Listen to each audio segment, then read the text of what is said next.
What's going on, guys? Welcome back to the Mac Saves the World podcast. Hope you're doing great. Hope you're doing swell. Today we have some questions that we're going to answer.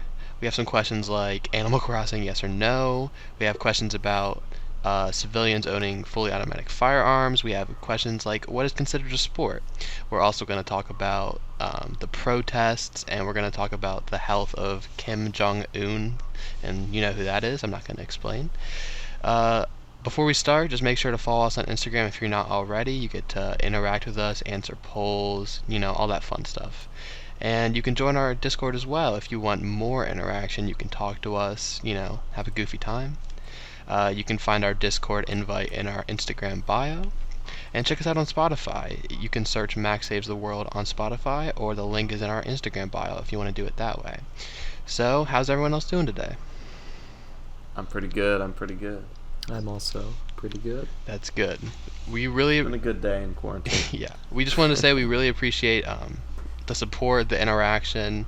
It's so much easier to have fun with this when you guys are interacting with us and helping us out. Yeah, for real. You guys want to get into the first question? Yeah, let's do it. All right, go ahead. So this comes from Stephen Cahill on Instagram. And he was wondering if we were fans of Animal Crossing or not. Personally, it's not really my type of game, just because I get bored with grinding games a lot. But I think it's a good game. You know what I mean? I think for the average player, it's a good game. It's just not for me. Yeah, I've never actually played one before, but I can tell. If I played one, chances are I could probably get sucked into it, because those are the type of games that I would tend to play. And I especially think that during this quarantine season, that game has probably saved a lot of people, a lot of, stress and boredom, and kind of feeling like they're going insane. Definitely. The man asking the question has been addicted to the game himself. We know Steven. He's very addicted to the game.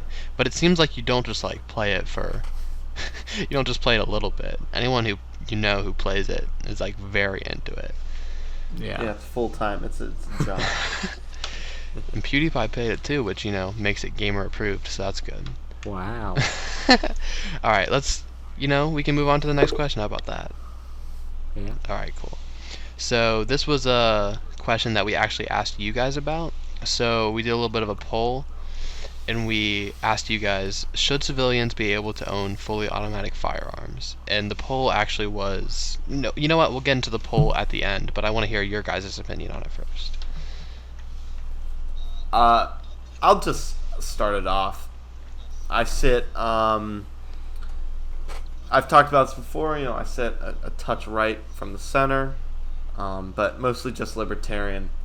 For me, this question is it's not a question of if they should, it's a question of how we should be able to implement it. Personally, I know a lot of people who collect guns. I know a lot of people who find them interesting. It's their hobby, it's what they do, they like to go down to the range. And it's a part of their life. A lot of them are military vets or retired police officers, things of that nature.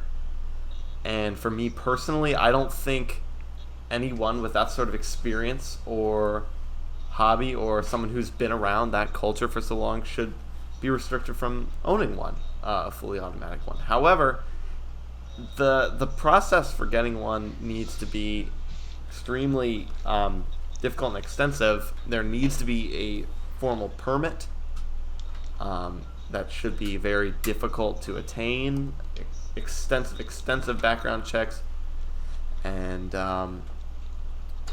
I think the process needs to be very difficult to get one. However, I think someone who is clearly in the right state of mind, has a lot of experience with this stuff, there's nothing that really should prevent a collector or someone of that nature to be able to own one. A right-minded citizen, right? And I think it's very right. And in a sense, I agree with you.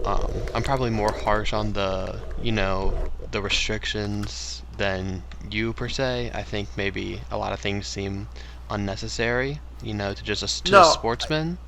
But I think what I wanted to point out was it's very interesting that you pointed out that you know people who collect guns. It's because we live in, suburbia, so we know people from like more of an urban area, and we know people from like more of a rural area. So yeah, we're gonna know people who have guns, so we're more exposed to that. But like, say you live in the city, and it's like, should people be able to own fully automatic whole nother firearms? world. No, Whole they're nother gonna be world. like, why do you need a fully automatic firearm? What, do you work for the mafia or something? Yeah. It's all about perspective, I think. Yeah. And if I could just say, I mean, I'm not saying that Joey Bag of Donuts, my dad would say, I don't think he should be able to, be able to stroll down to the gun store and pick up a fully automatic M4. You know what I mean? Right. Like, that's not what I'm suggesting here at all. Just to, clarify my stance a little bit more. Do you have a difference between automatic and semi-automatic? Is there a difference in maybe who can get each gun, or if people can get an automatic versus a semi? I think for a lot of people aren't necessarily interested in owning a fully automatic. You know what I mean? For the standard self-defense, home defense weapon, you don't need a fully automatic. You don't need a fully automatic assault rifle to defend your house. You know what I mean? Yeah, shotguns are more than effective. So, really, it comes down to if you're a collector or not, because they're going to be extraordinarily expensive too. People need to realize. So that's a deterrent in and of itself. I think, again, I'm not a lawmaker, so I don't know how to go about doing this, but what I do know about is there needs to be harsh restrictions in place if something like this were to be passed. So because I don't want the government to say that someone who's very safe and who is educated and who understands gun safety extraordinarily well shouldn't be able to own a fully automatic weapon for collection or like for range purposes. You know what I mean? So Right. That's just my general take on it. I have like kind of a whole different outlook on it. I'm definitely more pro-gun, but I think the whole gun debate is kind of addressing the wrong problem. Because in a perfect world, Yeah. you wouldn't be afraid if anyone owned a gun. Anyone would be able to own any gun they want, but everyone's just afraid of that one person going crazy or being out of their mind and doing something with it. And I think that America itself and a lot of people, they get too focused on the gun debate itself rather than the causes of it. With the amount of time that we spend bickering over all sorts of gun violence statistics or all sorts of rights debates and all this kind of stuff, we could be putting more time to thinking about how to solve more mental health problems so that we could feel more comfortable with people having a gun. Because I think that everyone should be able to have a gun if they are responsible enough for it, and if that is what they desire. It's just, as a society, we need to come together so that we're not afraid of that, because we actually are taking steps to lower the causes of gun abuse, rather than just outright preventing it by trying to ban guns when that doesn't really work at keeping it out of criminals' hands. Yeah. So Yeah. 100%. I'm gonna play devil's advocate, and I want to see kind of what you think about this statistic, since you're more pro-gun than me and kind of Aiden. The U.S. has had 57 times as many school shootings as other major industrialized nations combined. Canada had 2, France had 2, Germany 1, Japan, Italy, UK 0. So I know that you think maybe the root of that is mental health issues that we're not addressing, but do you think mental health is to blame for all of this, or do you think the fact that Canada, France, Germany, etc., have a lot harsher gun laws? I think part of it's mental health. It obviously takes a very mentally ill person to go into a school and commit a shooting. Right. And I definitely think, mental health is probably a part of preventing those situations. And so if you look at the background of a lot of these people who end up becoming these shooters, there's a lot of trends between them usually coming from poorer households or single households having some sort of childhood trauma, which are all things that are pretty easily preventable. And then also just with the whole thing, school shootings are terrible, but most of the gun deaths the U.S. do come from just normal shootings, like in inner cities, which I definitely think is more of an income inequality thing than anything else that leads to that kind of desperation and those kinds of violence. So I think it's definitely a variety of things. It's not. I acknowledge the fact it's not as simple as just saying, oh, if we just put a little bit more money into the mental health system, like, oh, suddenly all shootings are going to drop. Like, it's a very complex thing, but I do think we should be going after the causes rather than just actually going and banning the guns themselves. Yeah. Right. It's also kind of a societal issue because, if you grow kids up around understanding how to safely use a firearm, they are much less likely to commit a shooting or, an accidental discharge, which is one of the highest rates of gun injury or death, is accidental discharge. So I think there needs to be a mindset shift, because the problem it's not the guns, it's the people behind it. If you look at the Parkland shooters or the Columbine shooters, those were people who had serious mental health issues, who were bullied, who had serious mental issues, and that was the reason that they committed the crime, not because they had a pistol or an AR-15 or what have it. The gun isn't necessarily the issue. We need to look a little deeper into the problem. I don't think anyone is going to argue that school shootings are a good thing for society. No one's going to argue that, Right? Because that's just a horrible take. Yeah, and sorry, go ahead. No, I was just going to finish up by saying, we need to look a little deeper into the issue and unite as a country on this issue, because the right's never going to give up their guns, right? And the left is never going to give up trying to make drastic changes, like banning assault rifles. So we need to come together on this issue, not keep trying to divide each other with these very divisive policies. And again, I want to just bring up another statistic that kind of is more pro-gun. It's not pro-gun in its nature, but I think this can be used as a interesting contrast. This is kind of an old stat, but in 2016 there were around like 440-ish acid attacks in London, and I think what I wanted to say about that is that kind of shows how if people are deranged, or if they are evil, or they want to commit evil deeds, they could also find other ways other than guns to carry those out. Yeah, exactly. Of course. Exactly. Yeah.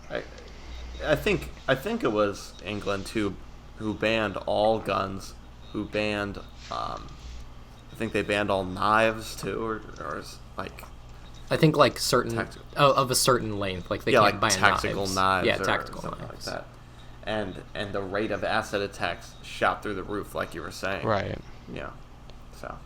So what did the audience think about that? Right. Since I know you did the poll. The audience, was pretty, it was pretty even, I'll say. It was 8 yes, 6 no. So, our audience is pretty split. I mean, the country's pretty split. The country's actually more close than that. So, I just think that goes to show how, there's a lot of different opinions, and it goes to show that where you are in the country may also influence your opinion. Yeah. I was just about to Totally. say, it's very representative of where we live, obviously. Because if we did that in the city, it might even be like a 10 yes, or 11 yeses. So, no's. I tripped over my words. But yeah, right. That pretty much concludes that. Anything else to say about that question, guys? No, I was just going to segue into the next question, which was if we should lift magazine restrictions when hunting, or if that's unethical. This is an interesting one, because this law wasn't put into place to necessarily protect citizens.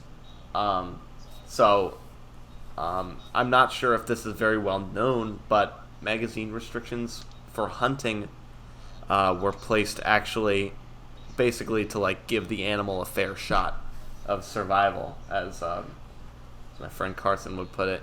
And he was the one who actually asked this question over Discord. And so the reason that these magazine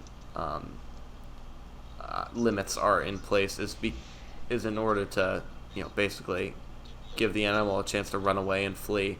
So that way you're not just spitting 100 rounds out of an AR-15 down the forest. You know what I mean? So I do not think we should lift magazine restrictions.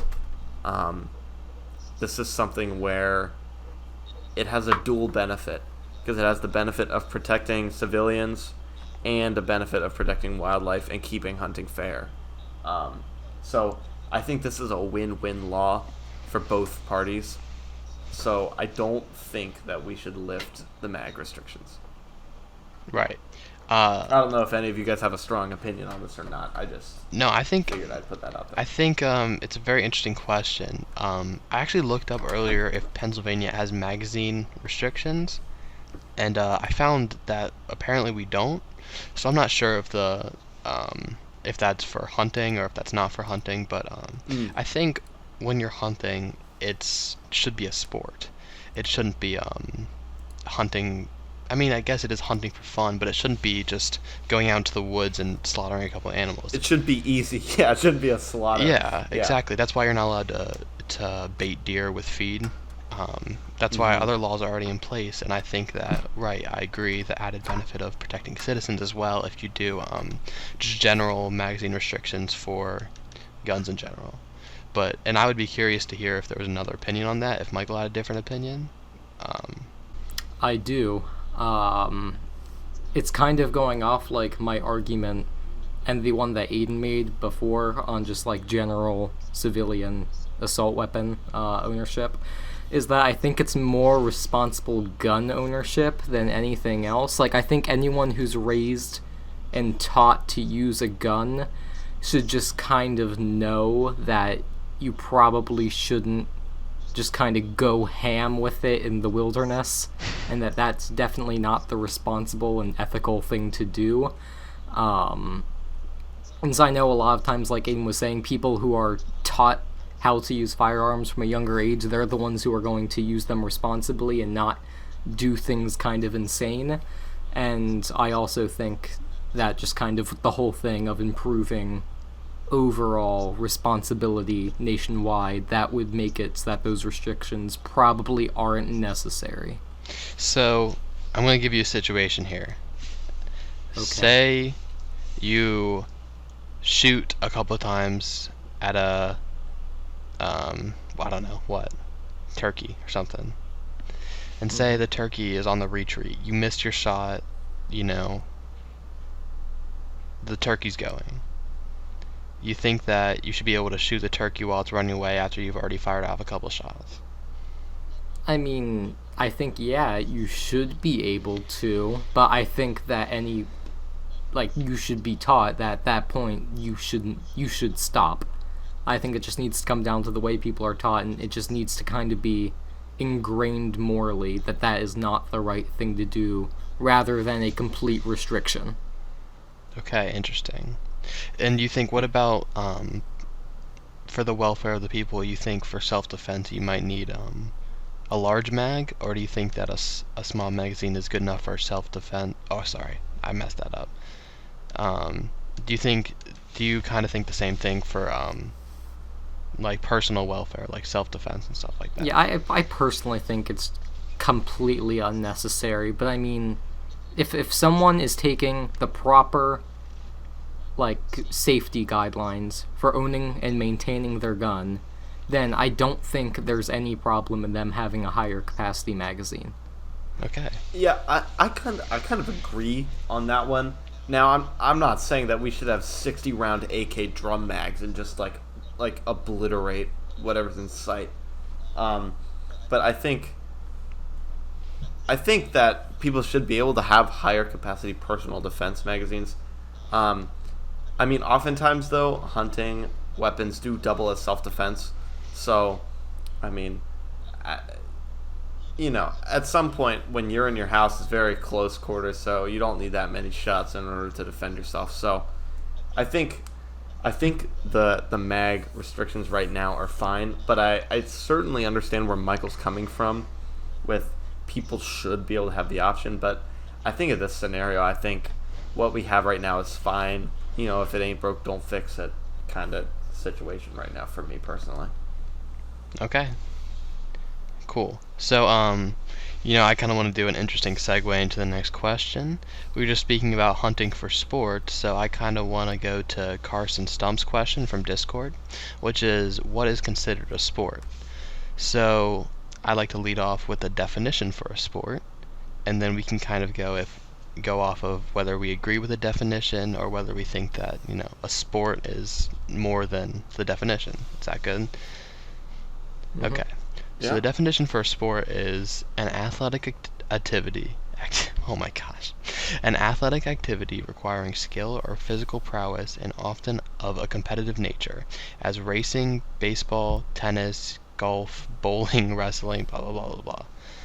So I would like to hear your guys' opinion on whether you think that definition is good or whether you think sports should mean more things.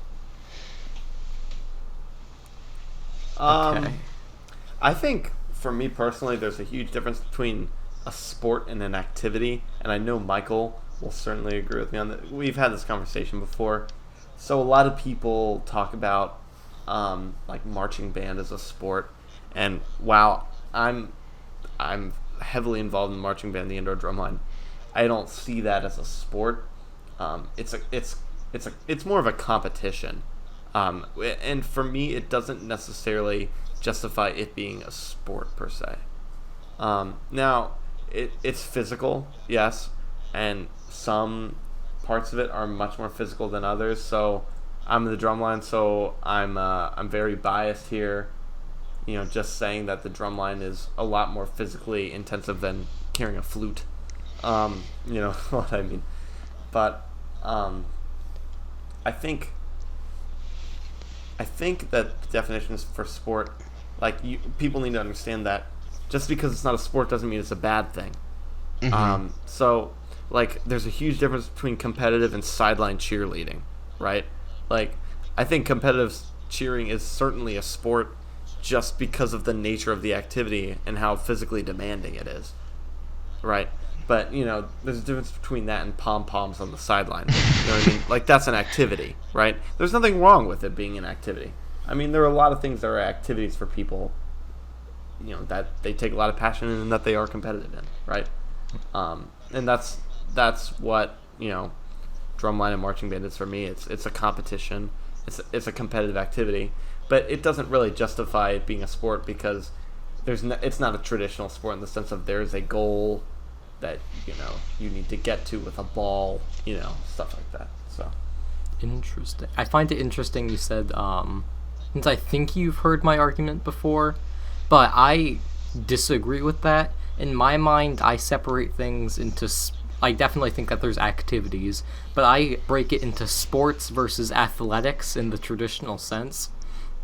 In my mind, athletics, they're just purely the physical ability of someone in a solo or competitive nature. So for me, running, sprinting, weightlifting, swimming, those are kind of the big athletics. And I would even maybe say throwing, although throwing I would say is probably more of a sport as I define it. And for me, a sport is just really anything that combines physical ability, micro or macro, combined with some sort of more cognitive ability and maybe a kind of Teamwork. secondary ability, such as being able to throw a basketball or catch a football or something like that. Integrating some sort of second skill involved to make it a sport. And I say, when it comes to the physical part, micro or macro, because the traditional sport, it's usually using your physical ability on a macro sense. So people would say, yeah, tennis, football, basketball, those you're using a lot of your body. But I say micro because I am someone who do think things like marching band, esports, I think that those are all a sport because it's your physical ability on a more micro scale. like the marching band people, I definitely don't think playing the flute in a marching band is a very intensive thing to do, but I think it is a sport in the sense you have to have the skill of being able to march in time while also being able to play your instrument, which it does take a lot of experience to be able to play an instrument naturally, where you can have your music memorized and all of your playing your music and like putting your fingers on the hole of your flute is instinct. Yeah. And So I would consider that all sport. yeah. And if I could touch on esports, this is something that I'm very knowledgeable about, and I'm not passionate about it. But like I watch esports, right? And for me, I think esports are 100% a sport, especially when you start looking at games like Counter-Strike and League of Legends and super hyper competitive video games, right? Because for Counter-Strike especially, that is a super demanding game that you need to put hours into every single day, right? And it's not just because of the physical ability to actually aim well, like develop that aim, things of that nature, but also they commit a lot to doing mental activities. So like sharpness tests, like those guys need to eat very healthy so they can be of peak mental performance, as well as being able to aim correctly and all things like that. On top of the fact that the game has a lot of strategy that goes into it. So, you have to manage an in-game economy. You have to know when to use all your utility. You need to know every single gun in their spray pattern. You need to have all these things in your brain. So you need to be really peak mentally in order to compete on the highest level of esports. So Yeah. Just using Counter-Strike as an example. So then I'm confused, because what is the difference between in a sense marching band and esports then, in your definition of a sport? Esports is like more of a team activity, so marching band is a team activity. I think you need to give yourself But some it's- credit, man. No, it's not disrespecting it at all. It just doesn't fit the traditional mold of a sport, Neither does esports. and that's not a bad thing. But esports does more. Well, Well, here's the thing. Hear me out. So Counter-Strike is a 5v5 game where you need to work with your teammates in order to reach a certain objective. Right? Football is an 11v11 game where you need to work with your teammates to reach a certain objective. yeah. You see what I'm saying? Like marching band, yeah, there is a common objective, correct, of getting the highest score that you can. But to me, I've been around the block with marching band. I've done it at very high levels. So has Michael too, and anyone has. And it just doesn't quite fit the mold of a traditional sport, and so I have a hard time just categorizing into that, because it's so much more than that to me personally. It's not a diss saying it's not a sport. In fact, I'm trying to praise it by saying it's not a sport, because I think it's very complicated. It's one of the few activities that you get interpretation out of it, right? So each different show has a different interpretation that you can take out of that show, and like what's going on. So I think it doesn't fit the traditional mold of a sport, and I think it goes a little deeper than what a sport does. So that's why I say it's more of a competitive activity, if that makes any sense. So that's interesting. So if I'm summing it up correctly, you think more of a sport as a team activity where you're accomplishing a goal and you need to do some sort of skill to acquire that goal, in a sense. Yeah, kinda. Okay. I don't know. So that's For the me, thing with for me, marching band doesn't fit into the category of sport because it goes on a deeper level of interpretation, right? because of so, the like- judging system. And because of the show design. So each show has a different goal set out to portray a certain thing. So our indoor drumline show from 2 years ago was about a guy meeting a girl, they fall in love, the girl dies, they reconnect in heaven, right? Right.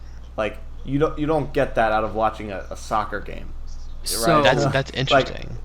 yeah, Go ahead, Michael. Sorry. so you kind of distinguish it like arts and sports are two different things, and you would consider more that to be an athletic art, quote yeah, unquote. yeah. I think it's an art. Yeah, and that's the better way to describe it. So that's Um, right. it's more like a painting than it is a football game, if that makes any sense. It does because so in all these examples of sports that they give on the definition, racing, baseball, tennis, golf, bowling, wrestling, boxing, there's no difference in the layout of what you're performing each time.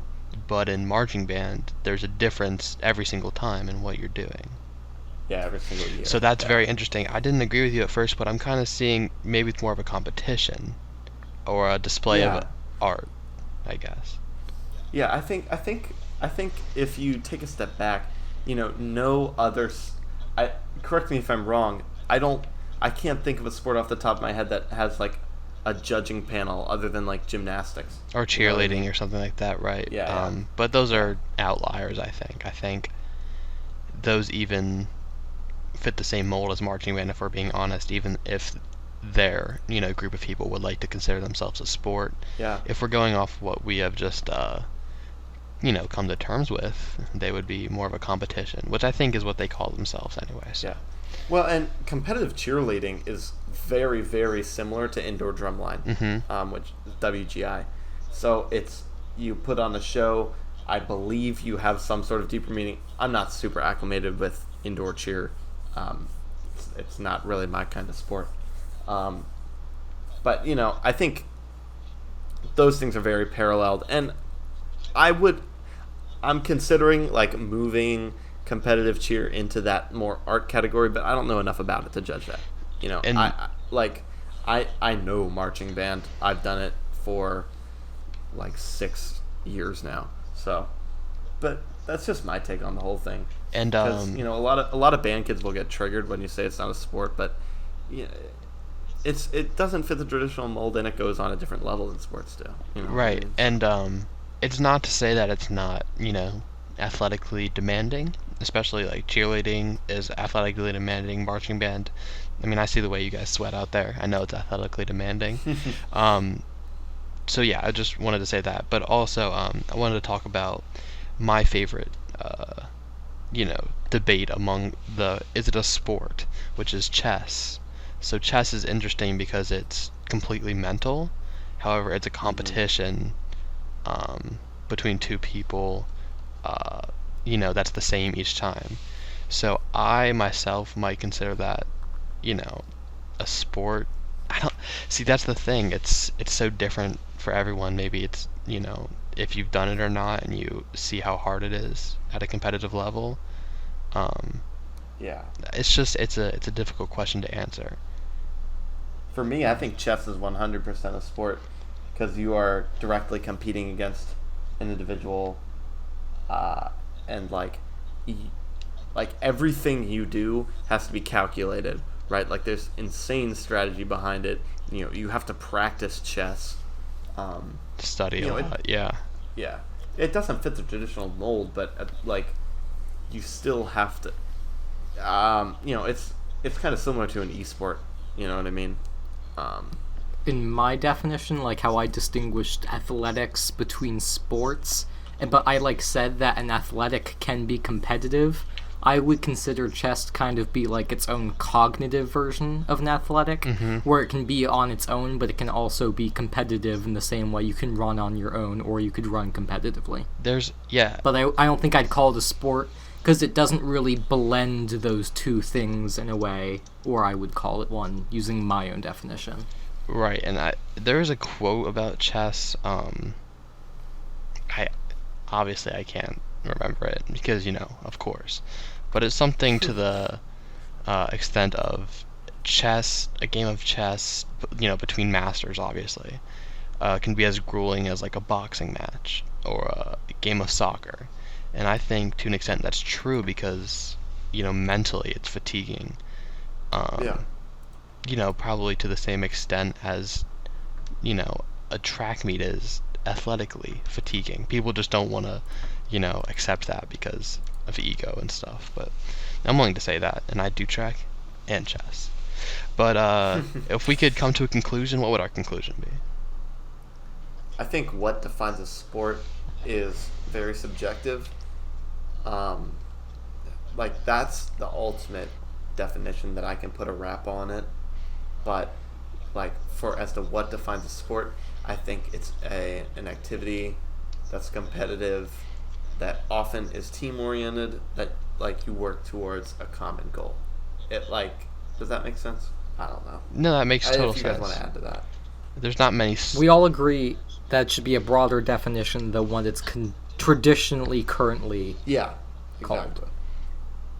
Cool. So, next question. You want to read that off? Yeah, sure. So this is from Max Shear on Discord. This is our final question that we took. It's if video games cause violence, and if missions like No Russian from Modern Warfare 2 should exist. So I'll just preface this. If you aren't familiar with No Russian, it's a mission from Call of Duty Modern Warfare 2. And basically, you walk into an airport and just like slaughter civilians. Right? It's disgusting. It's It not blew up the internet back when it happened, and Yeah. I know a lot of people were calling for it to start legislating video games to make sure that stuff like it didn't happen in video games. Yeah, and the thing about the mission is that it's not supposed to be enjoyable. You're going in there to get a mission done by any means necessary to stop, basically to stop the Russians from delivering American nuclear codes back to the Russian government. And it's also an optional mission on top of that. So it's not even like you need to do it. For Yeah, me, like they give you a warning before it happens saying this is going to be disturbing and give you an option to skip it. yeah. I play a lot of video games, and never once has a video game made me want to commit an act that would be violent. Never once has GTA made me want to run over a bunch of pedestrians on the sidewalk. You know what I mean? That's not what it does. It's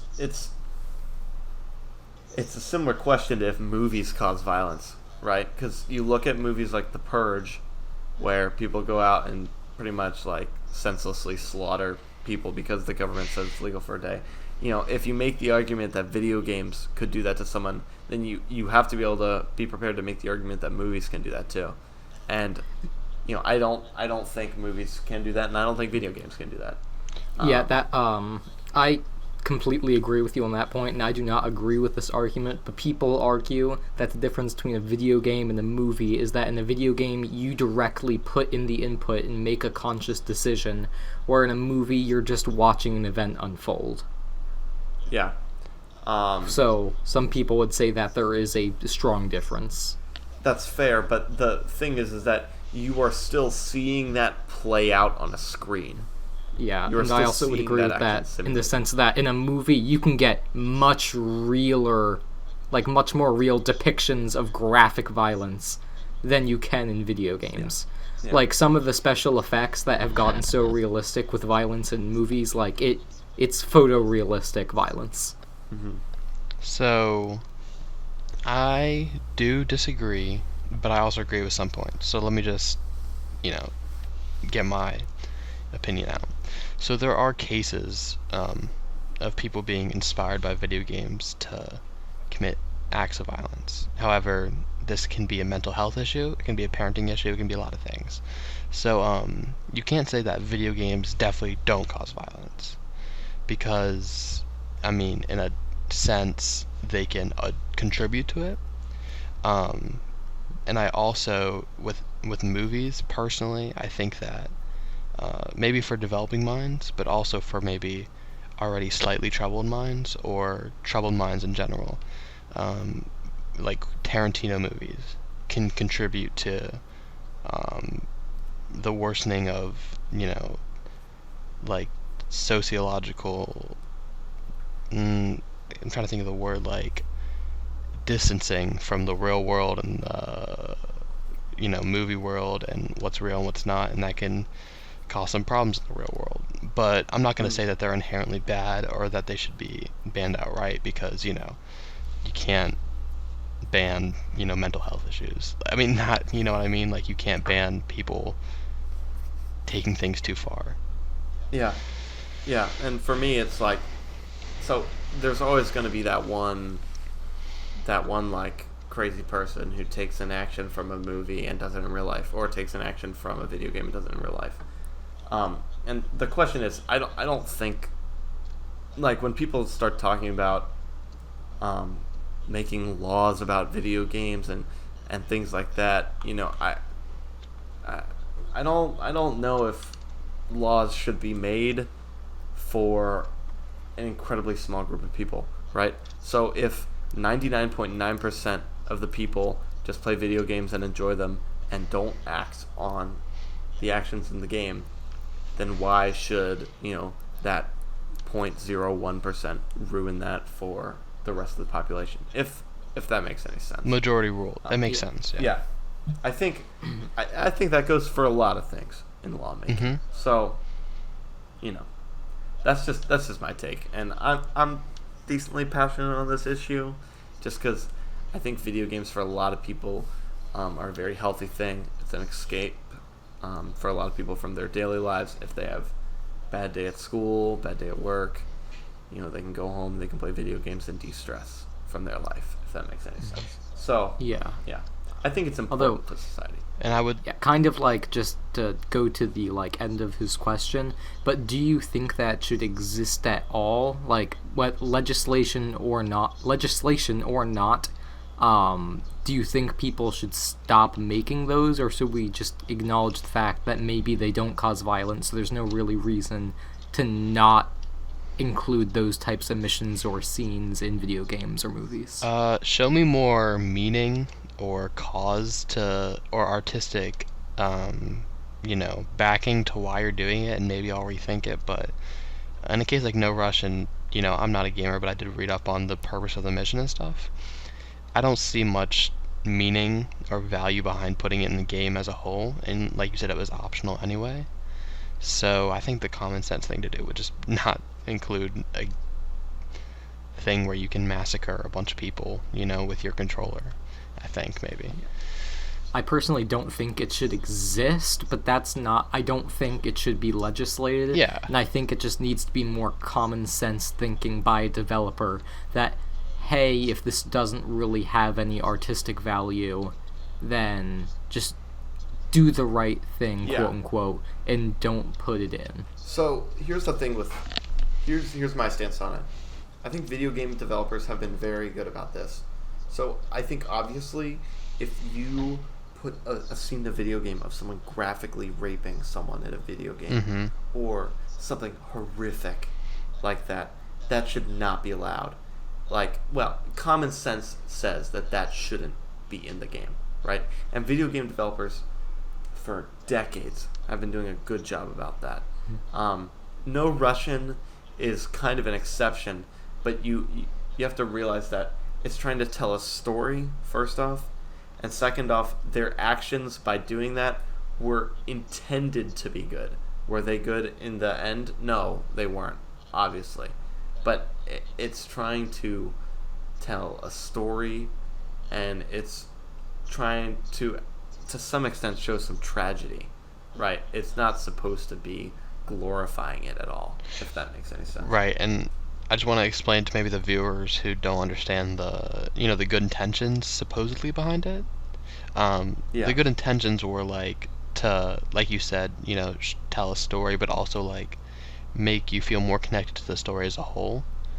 So make you feel more emotionally invested in the story and feel bad for the situation of war, I guess, if that makes sense.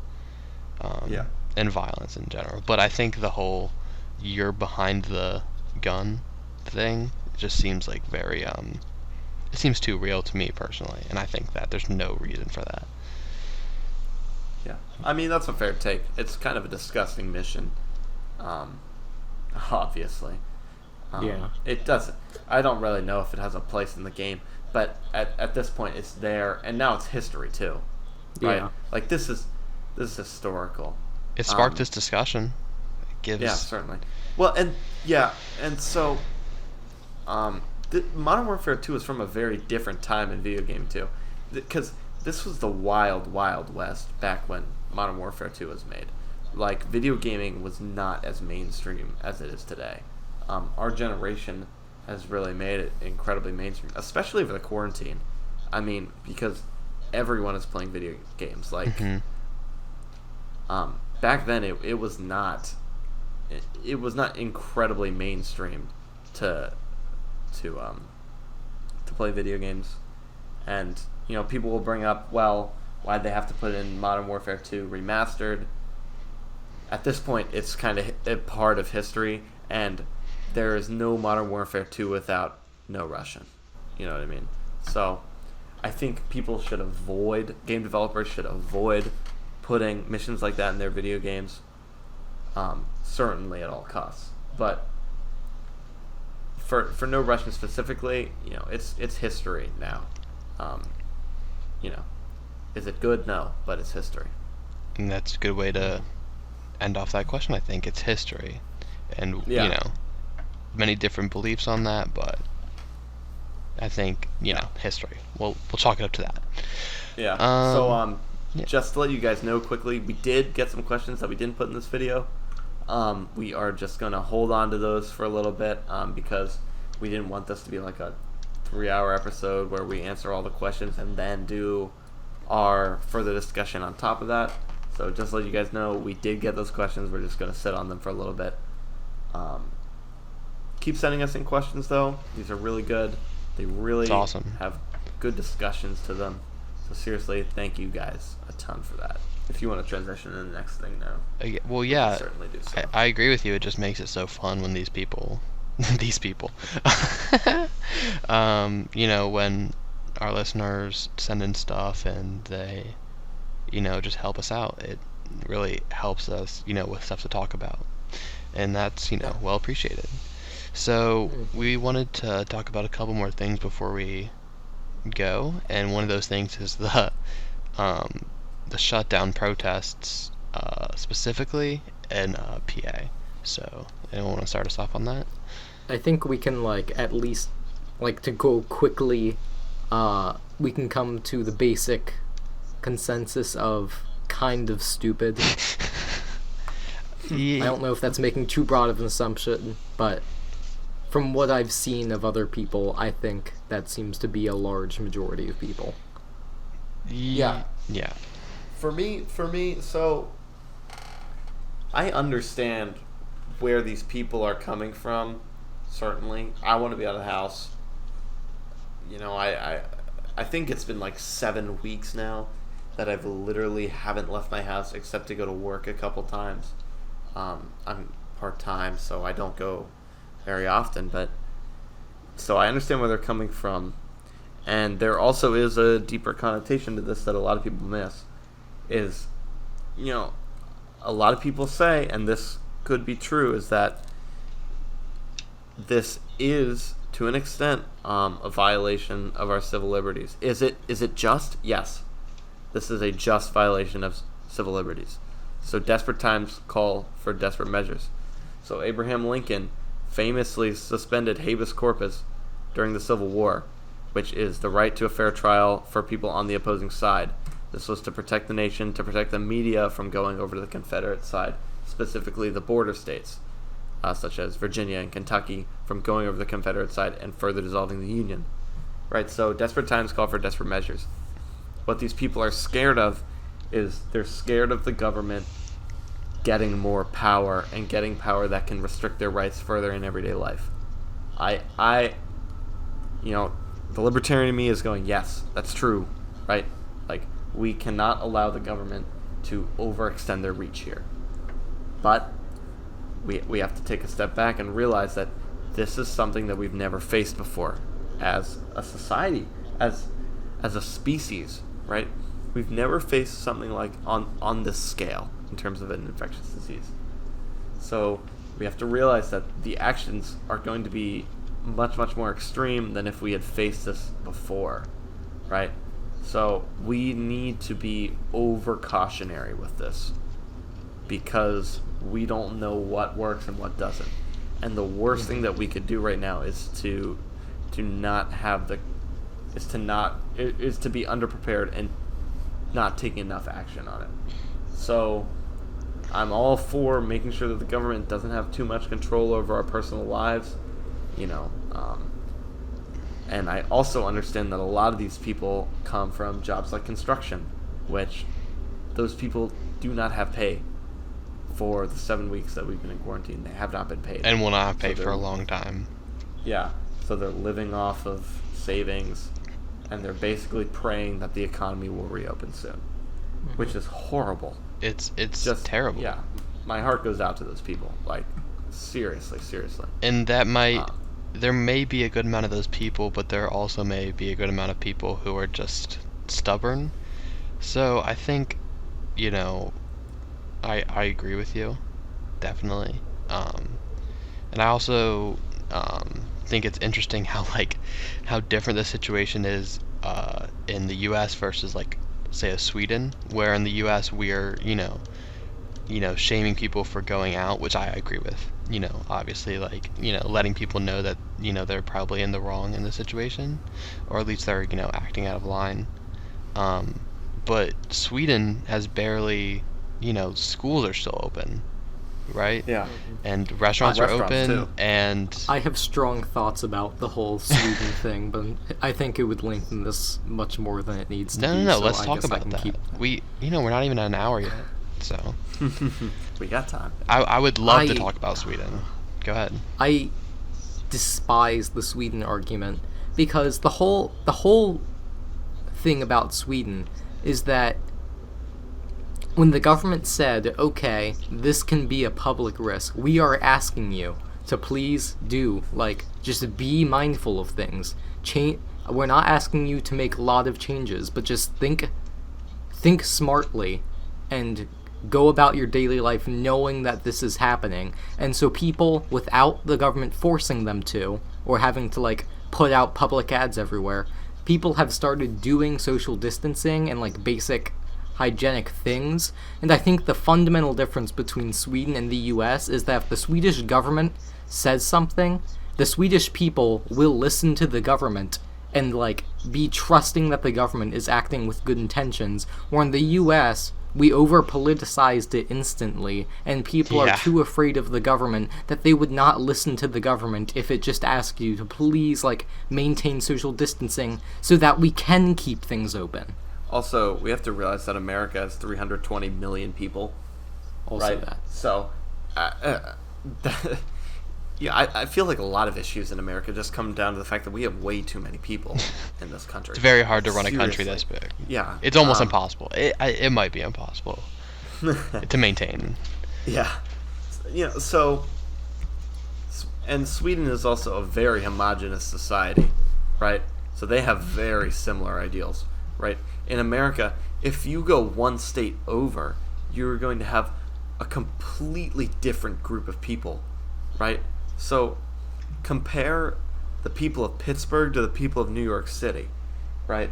Pittsburgh is a steel town, right? They're gritty, right? They're classic, get up by your bootstraps every morning and go to the steel mill. That's the culture that's there. Versus New York City, which is very much involved in the arts, very much. They tend to lean more liberal. Yeah, very right? liberal, Things, yes. Yeah, things of that nature, right? So those are two completely contrasting things in a state that borders each other. So, that's just one thing to think about too. Yeah, definitely. And so I'm actually, more on this the Sweden aspect. I'm very curious. This is more of a case study for me, I think, if the herd immunity works. So I'm just so curious as to see the difference between per capita cases in a country like the U.S. or maybe like a country in Europe that's in lockdown versus Sweden, and see maybe how Sweden's economy is afterwards and their overall death toll. I think that would be very interesting once this is all over. It's kind of like a experiment, herd immunity versus lockdown. I think that's very interesting. Yeah. Yeah, it's certainly an interesting situation. I mean, because normally, normally the Nordic countries governments sit, very left leaning, and in this scenario, they are taking less of a left leaning authoritarian approach by saying, just do it on your own accord. Please do what we say. So it's kind of the reverse of everything that we're used to. But I think to really sum up the topic, it's like these people have very warranted issues and problems right now, right? Like nobody is saying that what you are going through is not justified. There just needs to be a better way about it than storming the Capitol super crowded in a time period where that is very taboo. You know what I mean? And can we agree that it's also, I think it might be just as bad, maybe not, but for people to automatically label that group of people stupid, Yes. Because because personally, I think that's just as bad. It's just I agree. It makes the whole situation worse. You're right, it was over politicized from the beginning. Like the fact that like different ways of combating the coronavirus were politicized is just ridiculous. I mean, with Nancy Pelosi, we don't have to get into Nancy Pelosi actually. We don't have to get political, but Nancy Pelosi did politicize it pretty early on in the game, and so did Trump. But it's just ridiculous. Yeah, I was just about to bring that up. Is people immediately go and start bashing Trump for supporting these people, but you have to realize this guy's in an election right now, and this is his base, right? Like, these are the people who vote for Trump that are doing these protests, right? So, it's an election year, right? So Trump needs to still keep his base, right? If he immediately starts bashing the choices of his voting demographic, that's not a good look for him at all, right? Yeah. So, first off, don't attack a group of people and call them stupid for their political protest. Because that makes everything worse. Yeah, it's just wrong. Yeah, it makes everything worse, and even if it is wrong, it just makes everything worse, right? Yeah, and we have the right to protest, we have the right of free speech, things of that nature, right? So, I am not in support of these protests by any means.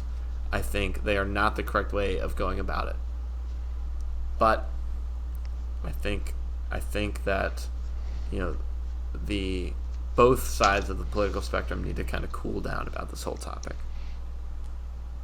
Right. It should be more about finding the solution that's best for the country rather than and they'll both say it's what's best for the country. That's the thing. They'll both say. Yeah. The right will say, well, we need to get our economy going. That'll save more lives in the long run, Or the left will be like, it's legitimate. It's legitimate. Right.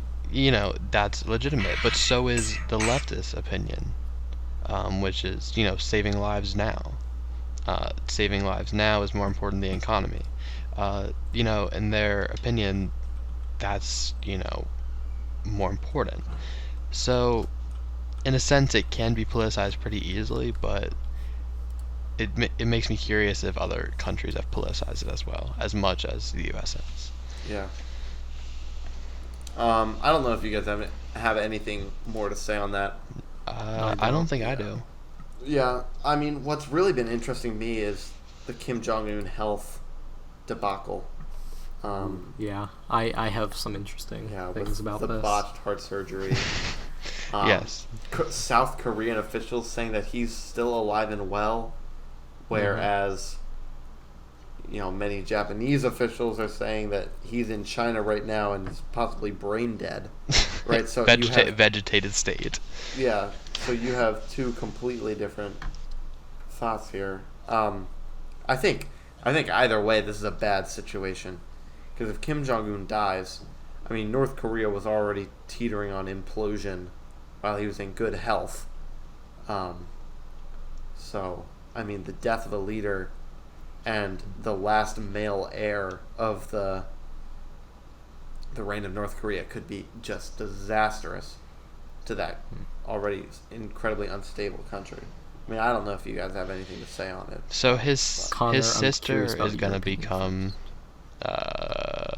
whatever leader. Presumptive leader. Leader. I think they call him just leader. Party leader. Yeah. If Party in heavy quotation marks. if yeah, right. If he dies, so I don't know if the male heir thing means much. I mean, Yeah, I mean, they have a very traditionalist society where men are supposed to be the ones in power. is that women. is that true? That is, yeah. I don't know if that's. It's just kind of. It's kind of how it's been set up with the whole three sons. They're communist thing. though, so they And should be. You but- know. well, But the thing they're is that- communism, quote unquote. the Yeah, men right. are the men are the primary breadwinners in the household. I say breadwinners incredibly lightly because it's not like they're taking home any money to their families anyways. That's funny. I'm sorry, that's funny. No. Like the women do significantly lighter work because they're thought to be the caretakers of the household, right? So where the men are in, like, typically mines, mine shafts, and very grueling work, the women are thought to do easier work so then they can keep the family more together. So they do things like sewing. Now, the conditions that they work in are still atrocious. Absolutely atrocious. Yeah. Still lots of gulag. It's disgusting, the whole system. But, women are supposed to do, in theory, lighter work so then they can keep the family as their main priority. So I'm interested to see how North Korean society would react to it. Or I think I have a theory where China's just going to go in and just basically annex it. Because North Korea is basically a Chinese puppet at this point. So... That's interesting. I wonder what would possibly be holding them back from that currently. Maybe is their allies. I mean, they're obviously allies, but Well, that's the they thing. just want a It's- country to manipulate, I think. yeah, and it's probably more powerful for them to manipulate it than it is for them to annex it. And it's more powerful for them to manipulate a country that the United States has incredible interest in. Yeah. Correct? So America's been searching to reunify the Korean Peninsula since the Korean War, right? So Right. I kind of They hold all the disagree with like everything that's kind of been said. I don't think North Korea necessarily has like a whole patriarchy versus all that kind of stuff problem. I think why people are kind of confused with what the line of succession would be is that while his sister is there, Kim does have kids and like a wife. The problem is that they think he has a 10-year-old son, but of course that son's only 10. So the question is whether or not you would keep on going down that bloodline through sons, or if you would switch it over to a sibling, which is kind of where the question is. But my whole thing with like the entire situation is I would say it's 50-50 chance. I think there is a chance that he is still just completely fine. Because this isn't the first time he's kind of like disappeared.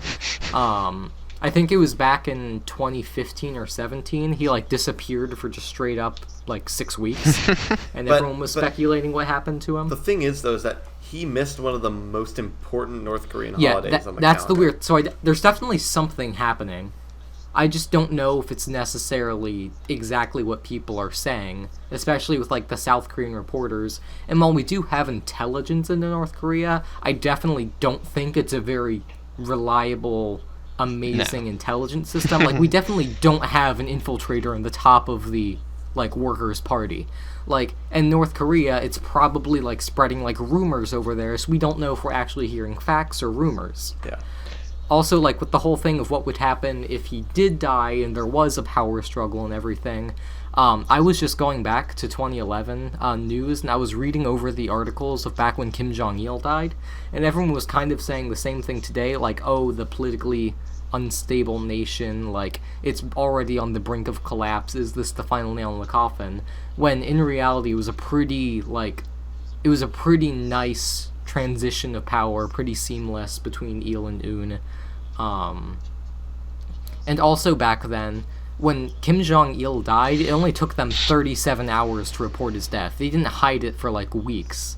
So I don't know why they would be waiting weeks and weeks to tell us they something. don't Could it have be- a direct successor. Like, they do in his sister, but, you know, a 10-year-old boy, I mean, this isn't David from the Bible, right? Like, you know. So they're We're not going to let a kid take the throne. a couple things that I want to say to that. One is they're not going to wait till he's 18 or a teenager, right? Oh yeah. They're not going to keep Kim Jong-Un in hiding until he's a teenager. They can only, hold it up for so long. I personally, I'm going to say maybe it's 60-40 that he's dead, because, Yeah, I'm on 64. because here's what I'll say. This might not seem important, and like it might not be like intelligence related or like, reasoning related, but this guy, smoked cigarettes, and he was, He's obese. he was a little obese, overweight, obese, it's one of those. We don't really know. But he was not the most healthy person, and the stress of running a regime like that can, be very unhealthy. So if this guy, even got like corona, this guy might have suffered from it because he was a smoker. So, I mean, there's a lot of factors leading to the fact that he might be dead, but Yeah. I just don't The see thing any other about- reason that he would be disappearing. Yeah, the hard thing about it is that we have no intelligence in North Korea. Right. It's presumed that there could possibly be a famine going on there that matches that of the 1990s famine. Mhm. Right. I mean, we have like defectors who tell us that's happening. Like we know what's happening on North Korean everyday life. We just don't know that we don't have big defectors from the high parts of the party. So like we don't have insight into the elite class of North Korea, I would say. Like, but there are so many things going on in North Korea that, like, the American public doesn't have a ton of knowledge on, right? Like, Right. this is the only truly isolated country pretty much left. Yeah, it is. Yeah, right. Yeah. And it's such a bizarre place. It's like they're on their own little planet over there. It's so intriguing. That's why the American public's so intrigued with North Korea, because of that, for that reason, right? They're closed off. Yeah, it's weird. I'm interested in seeing what a collapse of North Korea would do to the world. Not that I want it to happen, but I'm interested in hypothesizing what it could lead to. Because would the U.S. step in and reunify Korea? Would China annex North Korea? And then go to war with South Korea? I think with global, like, all that, well, technically we don't know anything. The only really options I see is North Korea gets a new leader, and that new leader either continues isolation or liberalizes, or China goes in, restores it, and kind of creates a puppet more so than already there. Because China's definitely not going to let the US or South Korea, like, try to do anything for reunification. But at the same time, I think China's smart enough to realize the international community would not just let them straight up annex or make a really obvious puppet out of North Korea. But wouldn't it like, be- there is a very delicate balance of powers in the region that both sides acknowledge does have to stand. But wouldn't it be super beneficial for China to let there be a unification of Korea? Because the North Koreans hold China in incredibly high standard. China is their savior. I mean, that's under propaganda. Like, if it's China really looks not. appetizing until South Korea uplifts those people and they see, oh, South Korea, Japan, the US, and the West are actually good too. China was just kind of there and didn't really do much for us when we were starving to death. But that's just so I'm not sure how to put this into words. So I've done a lot of reading on North Korea, and many defectors, their goal is to get to China, not to get to the United States, right? So Like, that's just because that's what they're like brainwashed to as a kid, is that South Korea is somehow worse than North Korea. yeah, I mean, Right. but I think China could have a lot to gain from a reunified Korea, because they would still have a lot of influence in it, and the economy of a reunified Korea would be massive. Well, yeah, they Absolutely say enormous. that a reunified Korea would probably be able to become the 8th largest economy in the world, which is like insane. But at the same time, like China's whole existence and survival is based upon it being able to project itself as powerful, and it allowing North Korea to fall to the capitalist hands. It would not bode well with the Chinese citizens if they saw their government doing that as like a sign of weakness. But don't you think China could still project that strength by saying, yes, you can join that, but we still have heavy influence over this region. So they give this look of, hey, we're gonna let them reunify. We're gonna let the people reunify to the world. So the world's like, oh wow, China's doing a good thing here, while still having a lot of control over that region. Like that's. I just, the two sides are so non-compatible and have such a terrible history with each other. I cannot see any scenario where the Chinese government lets it reunify under the South Korean current government. Exactly. I don't see a reunification of Korea in the foreseeable future for, No, I don't for either. a century. I'm just speculating. I You know think what I mean? think there's going to be soldiers at the DMZ line for, another century or maybe not two. A lot happens in a century, but I think if Korea is going to be unified, it's going to be forcefully unified under, the influence of either South Vietnam and, the free world, or China, personally. The thing about China is that its government is going to collapse at some point. Communist governments inherently do not last very long. Well, it's not Right. it's They're not really communist, But though, they're if you trying look to at it. They're trying to They're- expand their They're communist sphere of totalitarian. influence. I would not call China Yeah. communist. They're communist in name. Let's just say totalitarian, right? Totalitarian governments don't have exactly an incredibly long lifespan, right? I don't know. I see it kind of going to a 1984 type scenario where, with the technology that they're gaining and the amount of control they're gaining over their citizens, I think there might be a tipping point where a government can become too powerful. Oh, definitely. The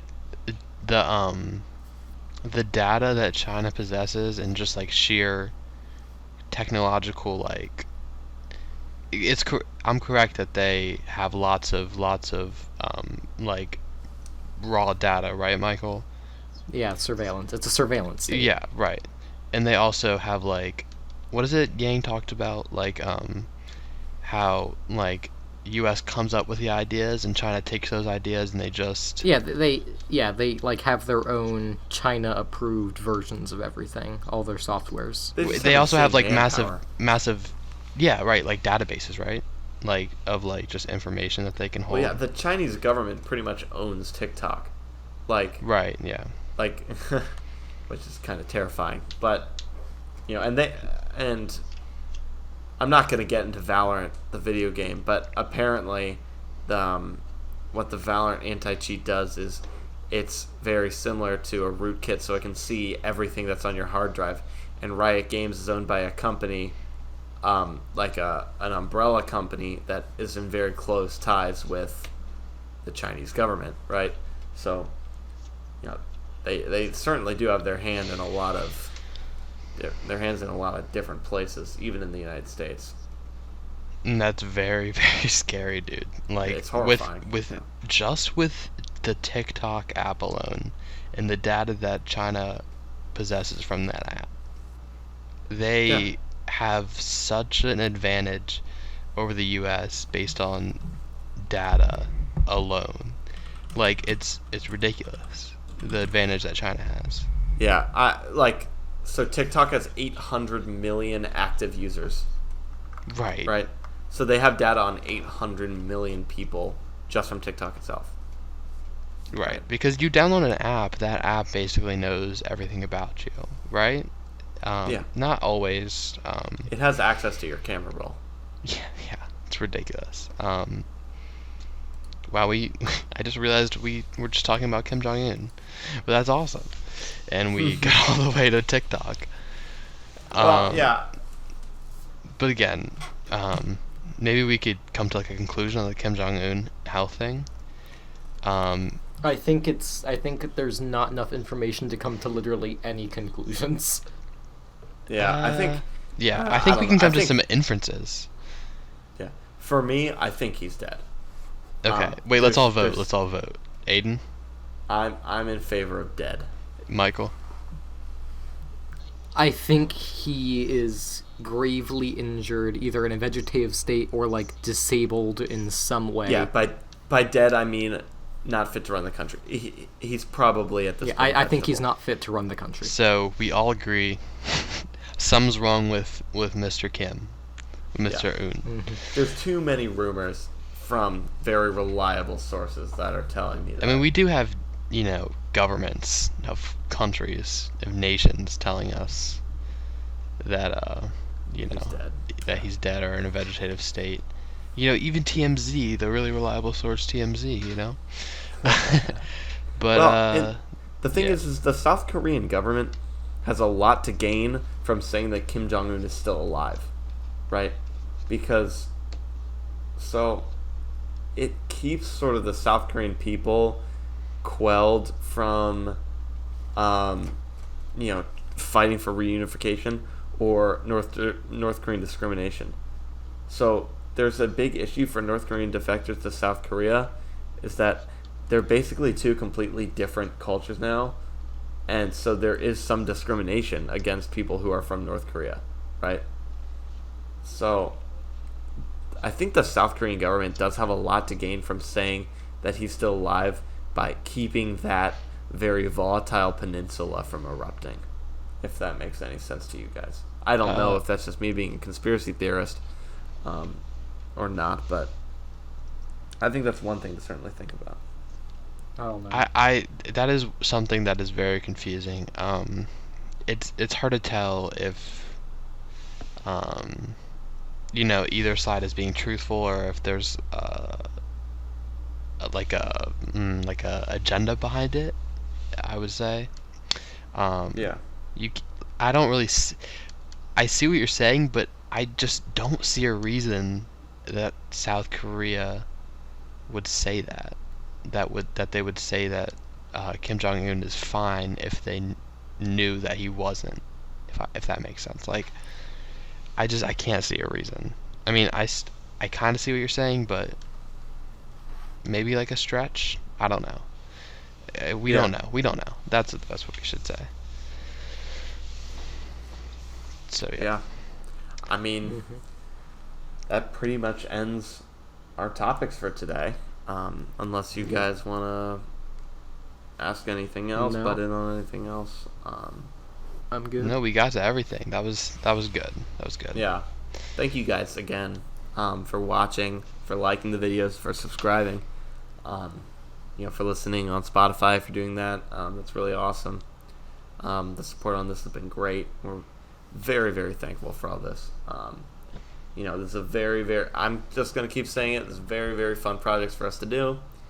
I hope it's as entertaining for you to listen to it as it is for us to do. This episode, we did record separate audio tracks on Audacity, which is a recording software, so let us know if the audio quality went up. If you're still listening to it at this point, let us know. We're working on giving you guys the best listening experience that you can and that we can provide to you guys for the time being.